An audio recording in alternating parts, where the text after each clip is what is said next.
అనగనగా ఒక పెద్ద అడవి. ఆ అడవిలో ఒక కప్పల గుంపుండేది. ఒకరోజు ఆ కప్పలన్నీ కలిసి అడవిలో విహారానికి వెళ్తుండగా అనుకోకుండా 4 కప్పలు ఒక లోతైన గోతిలో పడిపోయాయి. ఆ గొయ్యి ఎంత లోతుగా ఉందంటే పాపమా 4 కప్పలు ఎంత ఎగిరినా పైకి రాలేకపోతున్నాయి. గొయ్యిపైనున్న కప్పలన్నీ కిందకు చూసి భయపడ్డాయి. అమ్మో, ఇది చాలా లోతుగా ఉంది, మీరెంత ప్రయత్నించినా బయటకు రాలేరు, ఇక మీ పని అయిపోయింది, అక్కడే చనిపోవాల్సిందే అని గట్టిగా అరవడం మొదలుపెట్టాయి. పైనున్న కప్పల మాటలు విని అందులో 3 కప్పలు బాగా నిరాశపడ్డాయి. నిజమే కాబోలు, మనం బయటపడలేము అని అనుకుని ప్రయత్నం చేయడం కూడా ఆపేశాయి. కాని 4వ కప్ప మాత్రం అస్సలు తగ్గలేదు.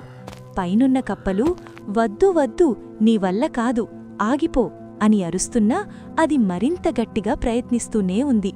కిందున్న 3 కప్పలు కూడా ఎందుకంతలా ప్రయత్నిస్తున్నావు, మా వల్లే కాలేదు, నీవల్లేమవుతుంది, కిందకు దిగు, పడితే చస్తావు అంటున్నా వినకుండా శక్తినంతా కూడగట్టుకుని ఒక్కసారిగా పెద్ద గెంతు వేసి గోతి నుండి బయటపడింది. బయటకు రాగానే మిగిలిన కప్పలన్నీ ఆశ్చర్యపోయాయి. మేమంతా నీవల్ల కాదని అరుస్తున్నా నువ్వెలా వినకుండా పైకొచ్చావు అని అడిగాయి. అప్పుడు తెలిసిన అసలు విషయమేంటంటే ఆ కప్పకు చెవుడు. తను గొయ్యిలో ఉన్నప్పుడు పైనున్న కప్పలరుస్తుంటే అవి తనను నిరుత్సాహపరుస్తున్నాయని దానికి తెలీదు. తన ఫ్రెండ్స్ అందరూ నువ్వు చెయ్యగలవు, ఇంకా గట్టిగా దూకు అని తనను ప్రోత్సహిస్తున్నారని ఆ కప్ప అనుకుంది. ఆ నమ్మకమే దానికి కొండంత బలాన్నిచ్చింది.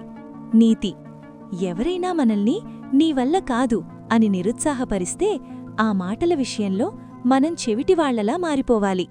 మనపై మనకు నమ్మకముంటే ఏదైనా సాధించవచ్చు.